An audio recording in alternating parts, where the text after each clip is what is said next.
Well, Halloween is right around the corner. Can you give us any clues as to what you're going to be this year for Halloween? How can you ask me that? I I know. have to. Everybody's going to watch this and go, "Why didn't you?" You have to ask. Welcome, MythFits.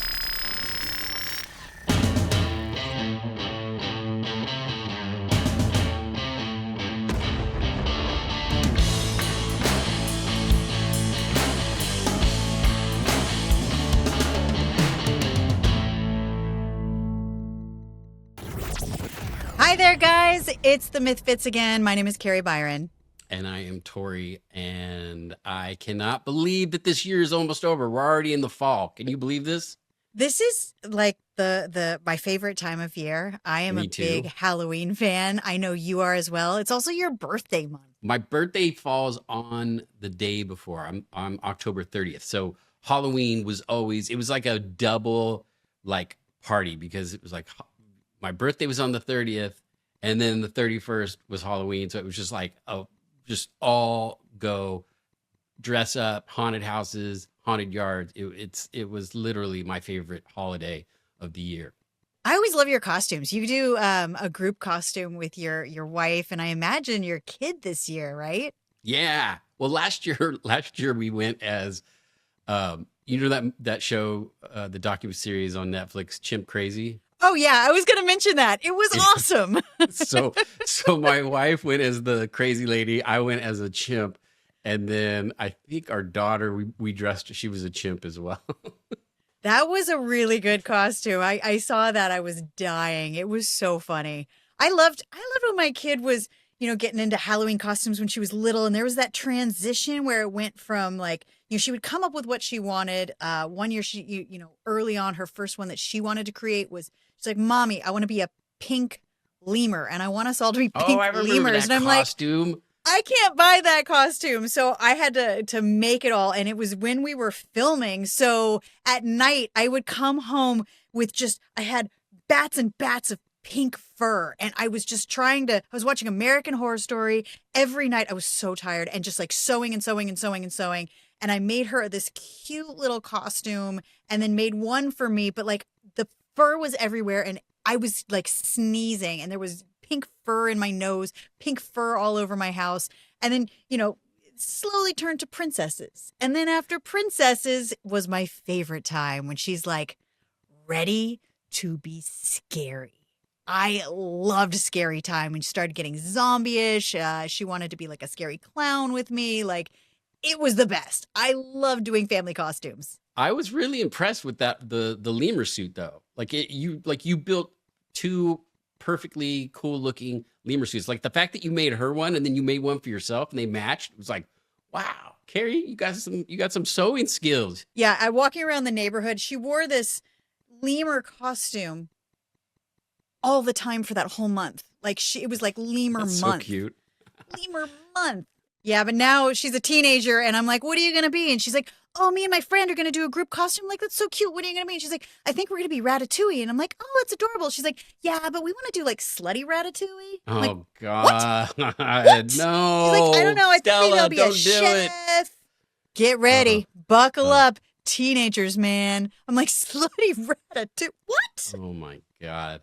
No, when I was a kid, getting ready for Halloween was like my favorite time where it was like all summer I would be building all these props because every year I would do this haunted front yard. And still to this day, I have friends who come up and go, dude, when I was a kid, your front yard traumatized me because it was so good. Like we got so gory. And as we kept building and making and sculpting and whatever, our skills just got better. So it got creepier and creepier the older I got.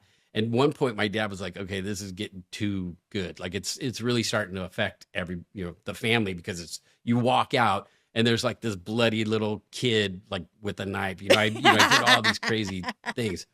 But I remember there was this one father, he lived in the neighborhood and the kids were like all hiding. They were little. And he was like, there's nothing to be afraid. Come here. Like, stop acting like little scaredy cats. Get up here. And we had I built this giant like doghouse. It was like a doghouse, but I put a ramp going through it, and then I took a werewolf mask and attached it to a skateboard. So when you walked up the stairway, this giant, this werewolf would pop its head out of this door. And so the father's like, there's nothing to be scared. And so we released the skateboard, and then the door opens and this giant werewolf pops out. And the guy jumps into our bushes, and we were just like, gotcha, dude. Like, yeah. There's nothing to be scared of. I took like a plaster cast of my mom's face. I was doing the same thing with the front like little front gateway. And then the gold Carmelo whole, like when you get the Carmelo, the candy bar, they were in like these little gold kind of packets. So I took those and cut those out, cut out the eyes, and made glowing gold eyes on this mask. And then just a bunch of sheets kind of around it, so that as you walked in the gate and you pulled open the gate, it pulled a string, and Ghost Mom would come straight at you and like made people run away. It was like, yes. One of my favorite years is when you did my Halloween makeup, right? And you made me so scary as a zombie. My daughter cried and I had to change my costume. And I know that you love special effects makeup so much. When was it when you were a kid that you realized that this was kind of a direction you wanted to go? I mean, ever since I was a little kid, like my dad was a sculptor. And so he brought home clay, and I would, sculpt, and we started making little masks. And then that just grew into bigger masks. And then it was just like, go to the library, pour through any kind of makeup book I could find. But I remember the one kind of big inspiration was I was in high school taking a film course, and the teacher brought in he had recorded a special on 60 Minutes, and it was about this special effects makeup artist. And that blew my mind. And I was just like, who is this guy? How do I get to do what he does? And so when we did the makeup for you, it was just, even though it wasn't like very good, it was so fun to be able to use the makeup skills that I had learned to do on MythBusters. Yeah, I know who you're talking about. And funny enough, we have this in common, because when I'm a little, just a touch younger than you, but it made a difference at that era. The making of Thriller.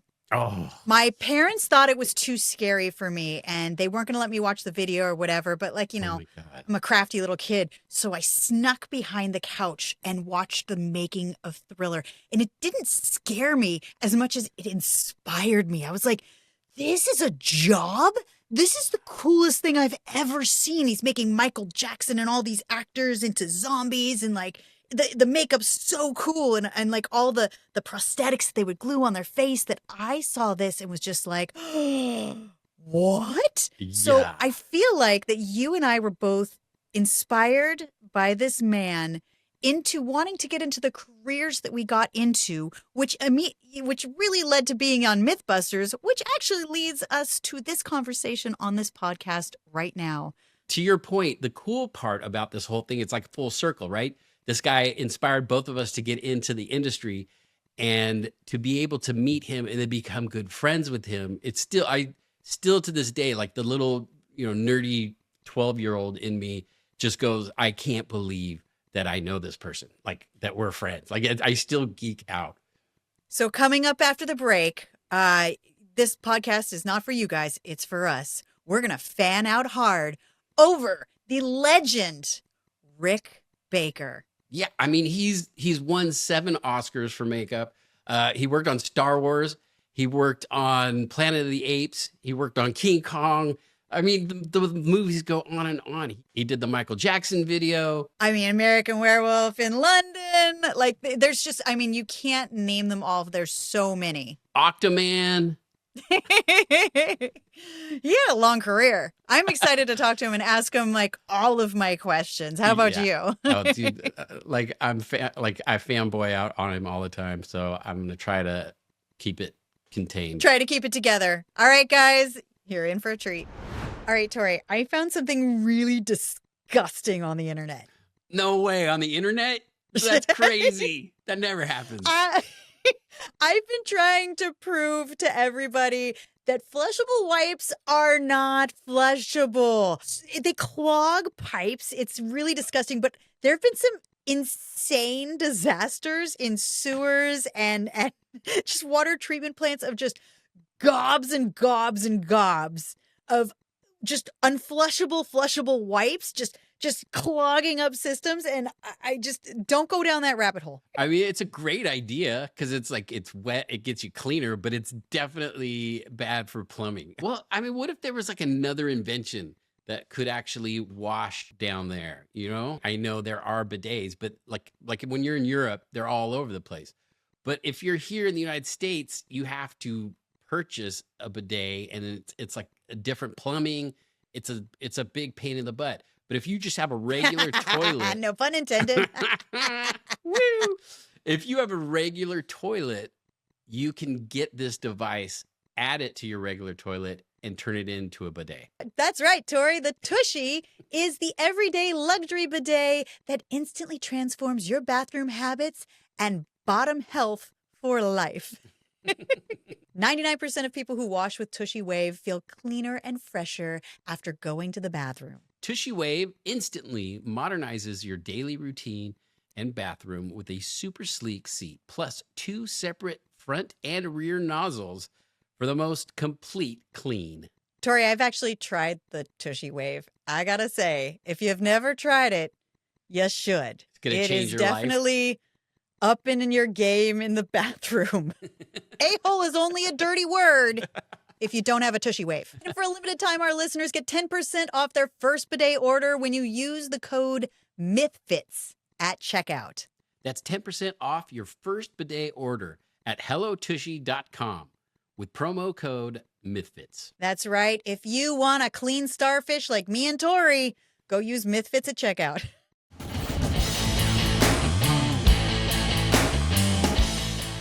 Welcome back, MythFits. Our next guest, we are so excited to have him on. He's a 7-time Oscar winner, special effects makeup genius, and a good friend of MythBusters, Rick Baker. Rick, thank you so much for coming on. You know, I must like you guys because this is my Halloween prep time, so I'm actually, so if someone comes and sees shitty stuff on Halloween from me, it's your fault. Oh, come on. They can blame us. Well, let's drown you in flattery first, because I don't think Tori or I would be here right now if it wasn't for you.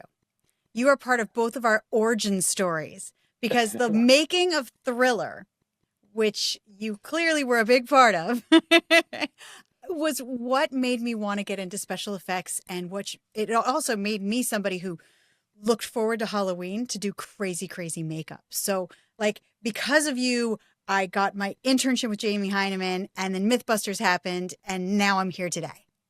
Yeah, don't blame me. When John sprung the making of Thriller on me on the day that we're going to take Michael's life cast, so, and that always looks horrifying. And he said, by the way, there's going to be a film crew, and we're going to do a whole making of. And I said, no. I go, this always looks horrifying, and Michael's so shy, and I don't know. And he's like, fuck you, we're going to do this, And I was not happy about it at the time, but I'm so happy that he did do it, because like you, so many people have come up to me and said, when I saw making a Thriller, I decided I wanted to be a makeup artist to do special effects and that kind of stuff. So the first time we met, we were all at Comic-Con.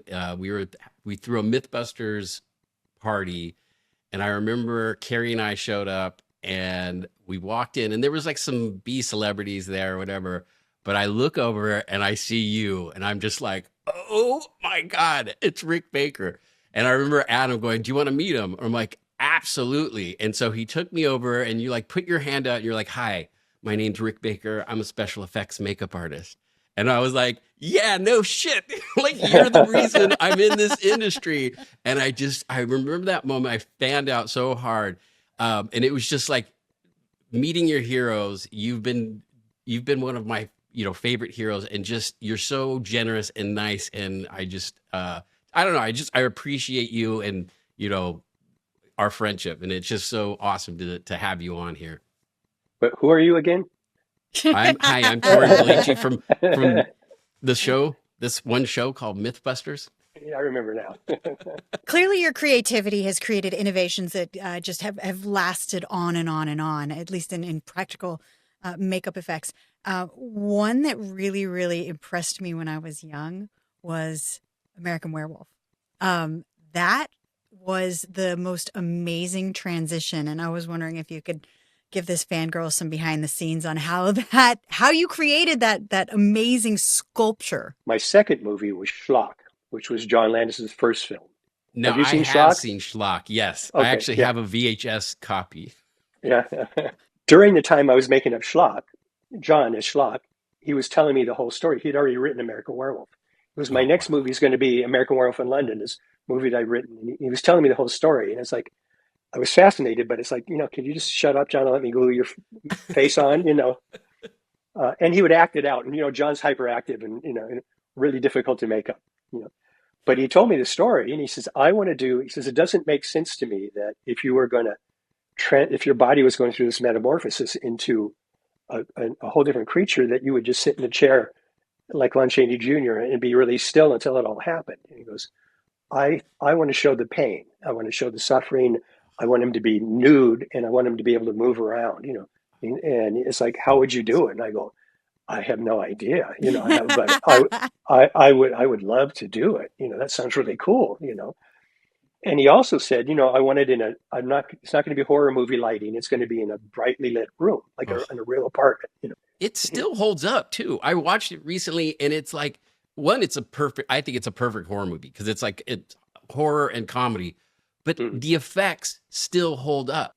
I cringe. I mean, even when I first saw it, there's things that I cringe at, that I would love to have been able to do over Like again, what? But, the stage, we storyboarded the whole transformation. And John was really smart. He's a smart filmmaker.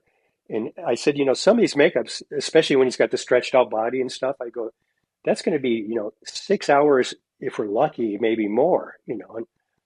And he goes, well, what I'm thinking, he goes, we'll shoot the whole movie. We'll have a wrap party. We'll keep the set lit. We'll come back after the wrap with a small post-production crew. You could spend 10 hours doing a makeup, and then we shoot that shot, and then we come in the next day and shoot the next two shots or whatever it is. So it was all planned out, and like David Naughton is basically hairless, so and he gets hairier through the course of the transformation. So when we were storyboarding, I said, John, let's work backwards. Let me glue the longest hair on him first. We can shoot that. I can trim it and pull some hair off. Then we shoot that version, and then I trim it some more and pull some hair off. That'll be much more time efficient, because if I did the other way, I would have to glue short hair on, then remove everything and then glue. Right. So we were, had it all planned out. But we decided that we would leave the face for one of the last things because that was going to be the big dramatic change. Yeah. So his face didn't change much. His body changed first. And because the wolf had a big mane of hair around his neck, because I had a dog at the time named Bosco that had a big mane of hair around his neck that I was looking at, and that's what I kind of did, But there was a stage early on where his hands have changed, his torso has changed, and his face has changed just a minor bit, but he's got a big ruff of hair around his neck. And I remember vividly that day, I got him made up, and David wanted some fish and chips, and he got a pint of lager and fish and chips. And with his stretched out hands that we had, he could just hold it with his thumb. And he's there with his big chest and a ruff of hair around his neck, and this thing eating the fish and chips. And I go, this looks so stupid. I go, this stage is so stupid looking. I go, I just thought we're done for. So it is a stupid looking stage, but it's only on there shortly, a short amount of time. But if I had to do it over again, I would resync those stages, the early stages. Hindsight's wonderful, but I think you pulled it off in the time. I mean, everything from how everything pulses and just like the fact that it's bright it was revolutionary to see. Yeah. I feel like the internet has changed everything. It's really brought it into our own homes because I watch those makeup tutorials for monster makeup. I follow you and watch the crazy stuff that you do.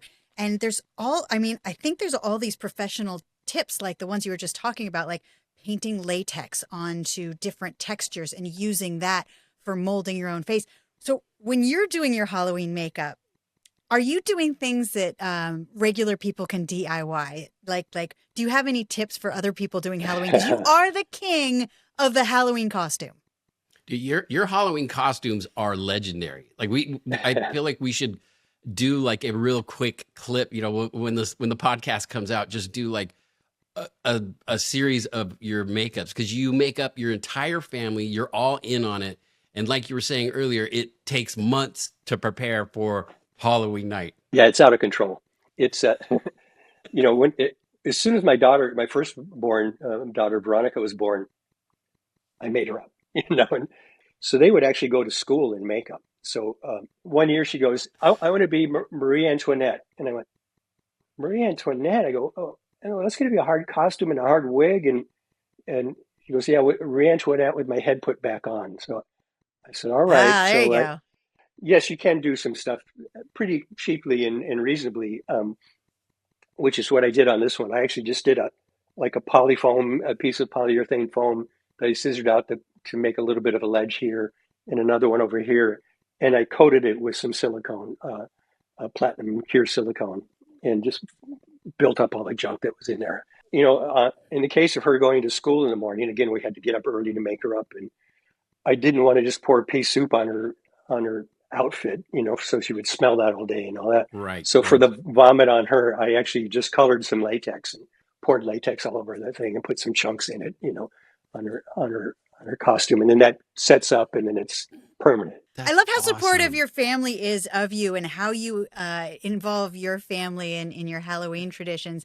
I mean, I was so sad the moment my daughter got to high school and all of a sudden, she, like you said, had her own opinions, because always growing up, we did buddy costumes like Tori, I'm sure, is going to do with her daughter. And once my daughter started getting into scary, it was so exciting for me. And that's when I showed her what, the appliances and the prosthetics look like. She had a real messed up grill when she was a little thing, like really messed up teeth. And the dentist gave us, the casting of her teeth. So we made, it's not that hard if you go to the craft store. We made like a little mold of the jacked up teeth. And then I made a jaw for her that was exposed because she wanted to be a scary clown. So we both dressed up like scary clowns. Then a nuclear blast went through the two of us. And so we were both just really awful, just gnarly, bloody clowns. And she went to school that day. And my most proud moment is when she came home and she's like, Mommy, I made a first grader cry. Like, yes. Like, because it wasn't that hard to do, I feel like I inspired her to keep doing some like kooky stuff from then on. Like, is there anything that you can do like that that's kind of easy? I need some inspiration, basically. What can I do for my costume this year? Like I know the toilet paper you can kind of use with latex and kind of make zombie kind of peeling skin. What else can I use that would be like in my house? Also, cotton batting, like cotton batting that they use in like quilts and stuff. Yeah. I made whole masks out of just cotton batting and latex. You put a little cotton, you paint some latex, do that. You can build up. I made some of my first gorilla masks were all built up out of that cotton and latex. And you could also use just cotton and Karo syrup. I did some really grotesque makeups with just Karo syrup, with food color and cotton batting stuck on your face. So it's a real cheap and easy way to do it. And also something that's really fun is duo eyelash adhesive, which is basically a latex.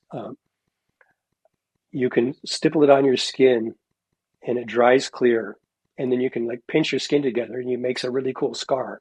What I used to do, I liked getting a response from people, and I mean, I've told this story so many times, but a little kid Frankenstein didn't get the response I wanted. I was supposed to be afraid of it, and it was like, isn't that cute? Ricky looks like Frankenstein. It's like, that was a disappointment. So the first time he did a bloody thing, I got a real visceral response. So I went through a blood and guts phase as a kid, doing stuff on myself. I was like a latchkey kid. I'm an only child, and my parents both worked. So I would come home from school and get into trouble. I would make myself up with bullet holes and go lay in the street until somebody came out and somebody saw me, and then I'd run and hide.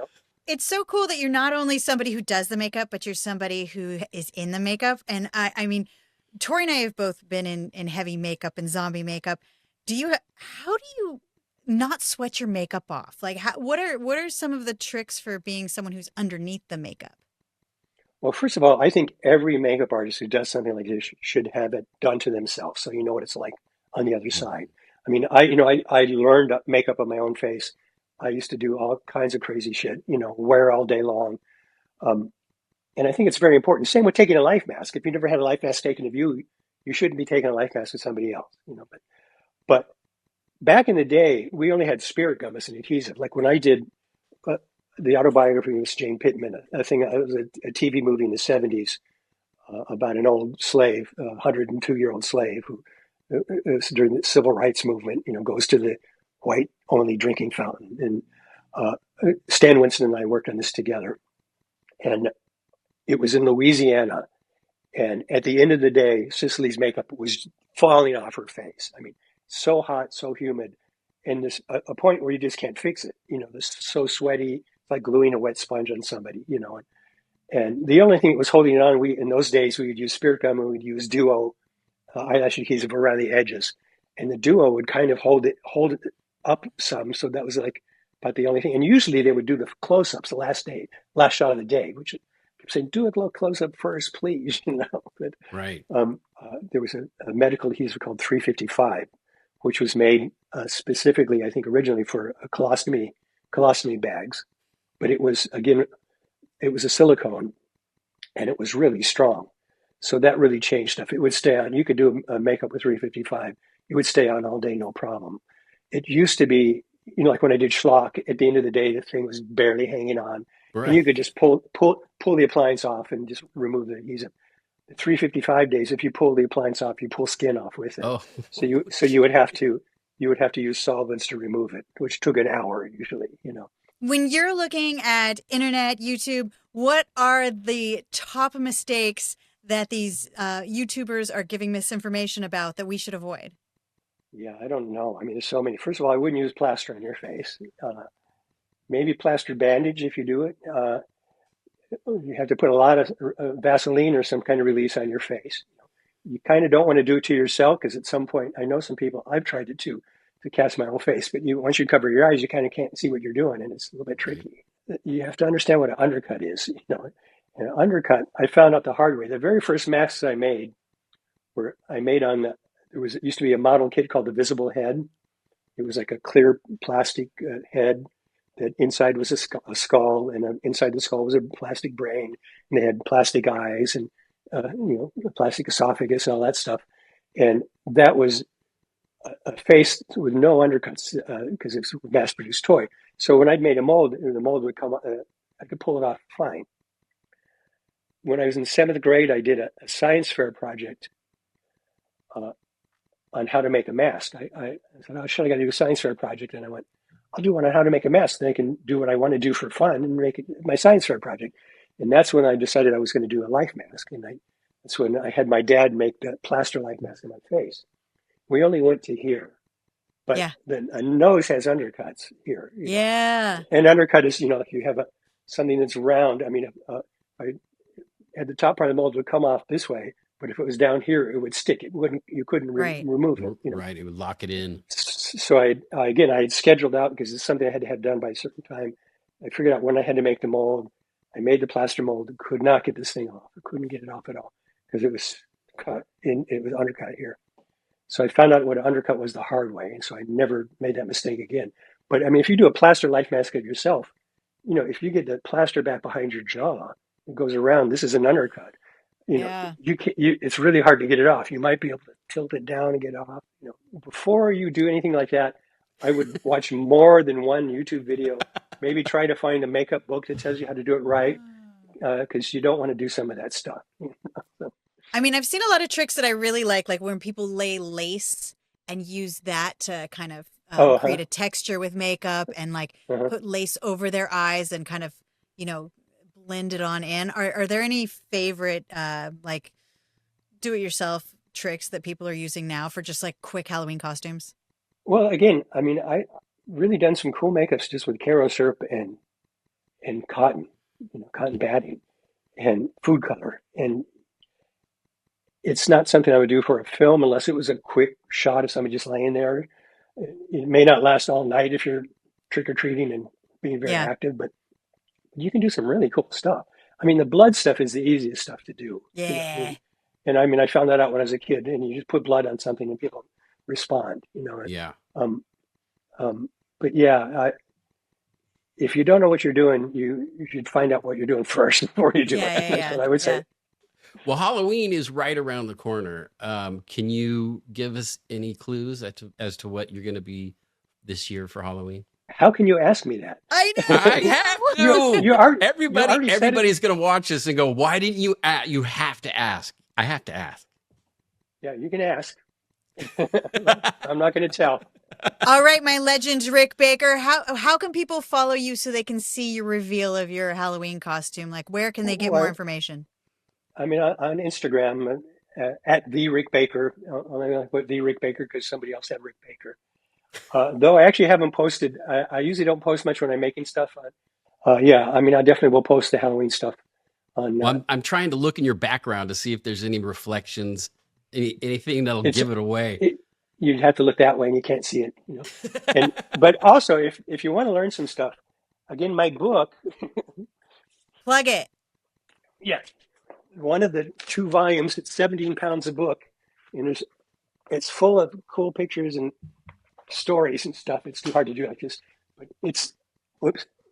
I have that book. Can you see it in the background? Oh yeah, there you are. But yeah, there's some fun stories and a lot of cool pictures of some cool makeups. Well, I think that I'm going to put together a list of all the movies that you recommended, and it'll be right next to all the movies that you've done that we'll probably post so that people can find them, because you definitely are a wealth of knowledge when it comes to both makeup, movie history. You've just known so many cool people and worked on so many cool jobs. Yeah, and I feel like we're going to have to get you back on, because we didn't even touch half of the things I wanted to talk to you about. But thank you so much for taking time to come on our podcast. I know how busy you are, and it's just so great to see you and catch up. And yeah, we appreciate you. And I'll be following the Rick Baker on Instagram so I can see your reveal. Yeah, for sure. Okay, it won't be till Halloween. Thank you. Awesome. I love it. All right, everybody. It's October now, which means it's starting to get cold. Is it sweater weather, Tori? It is sweater weather. Woo! Yeah, it's my favorite time of year, which is exactly why I also need some warmer and stylish clothes when I leave the house to get my pumpkin latte. That's why I'm so glad that we are partnering with Quince. I just got this great sweater from Quince. It's light, but it keeps me warm. That's cute, and I see that you're branching out with your wardrobe and wearing something black. It's very stylish. I like it. It's cute. Tori, what's it made of? Is it soft? Is it like a really soft kind of cashmere sweater? So good. It's so soft. Actually, Quince has all kinds of fall staples you'll actually want to wear on repeat, like 100% Mongolian cashmere from just $60. Classic fit denim and real leather and wool outerwear that looks sharp and holds up. I came up with that on the top of my head. How'd you know that? I mean, because it's Quince. Layer up this fall with pieces that feel as good as they look. Go to quince.com/mythfits for free shipping on your order and 365-day returns. Now available in Canada, too. That's QUINCE.com/mythfits. Free shipping and 365-day returns. You can't beat that. Quince.com/mythfits. Do yourself a favor. Look good. Like Tori. Yeah.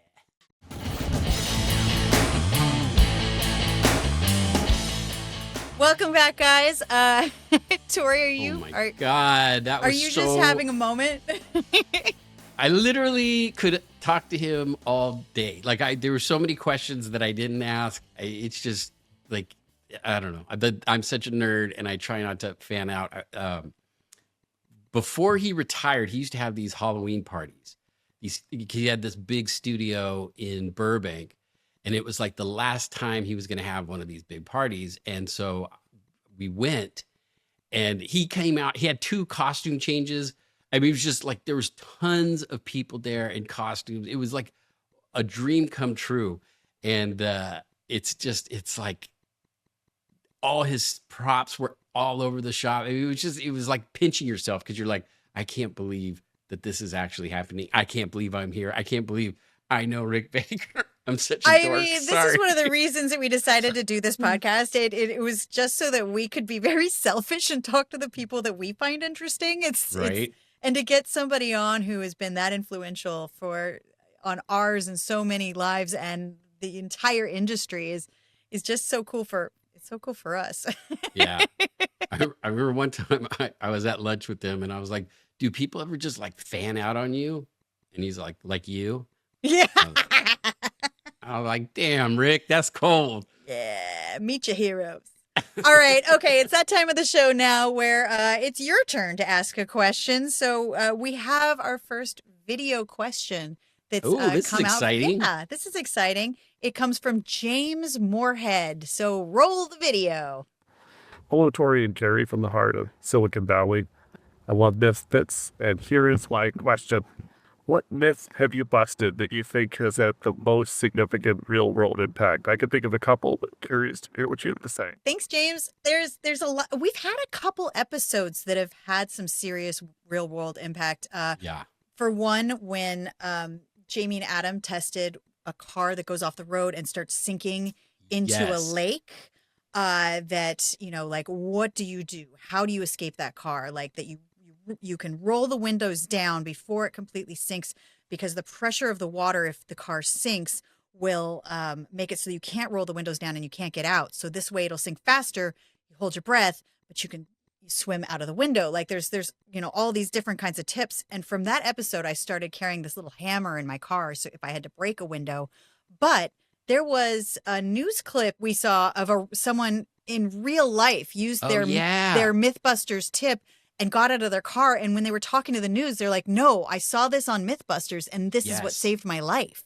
It actually happened. A woman drove off a bridge into like a ravine, right? Yeah.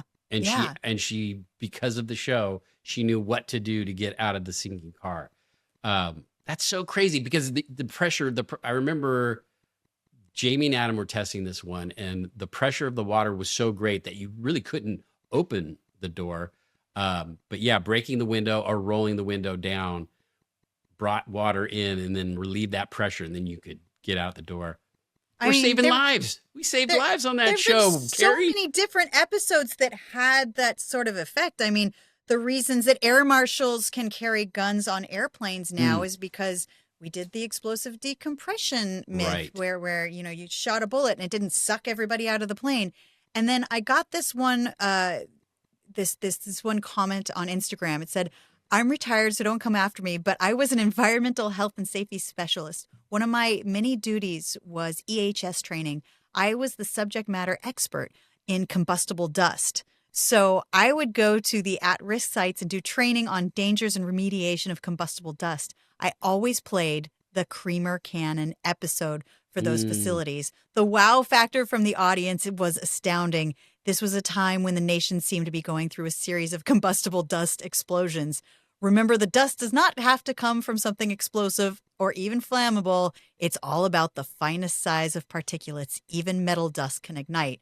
I mean, that was definitely something that we learned on the show when we took Creamer and threw it into the air. It was like 500 pounds of it. And then we had a flare inside of it and a giant air cannon to put the dust into the air and created a giant explosive ignition. And it was the same sort of thing that would happen, in flour mills. Well, that we got the idea. This guy was making low budget special effects, and so he was doing this kind of explosion effect where he took sawdust and put it in an air cannon and put a flare and launched it into the air. And once it aerated, the particles caught on fire. And this was a big problem in sawmills and in factories where if there was a lot of dust and some spark from the machinery would catch fire, it would ignite all the particles and create basically like an explosion. I feel like MythBusters had a long legacy of being a cautionary tale, both for things that we busted and for things that we did. The dumb stuff we did on the show. I think we proved you should not try this at home a lot. Definitely don't try this at home. Let idiots like us.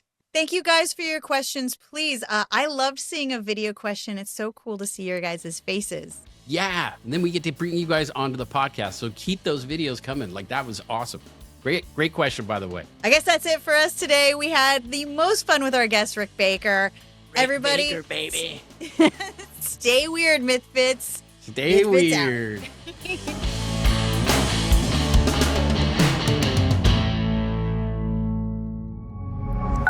Pioneer.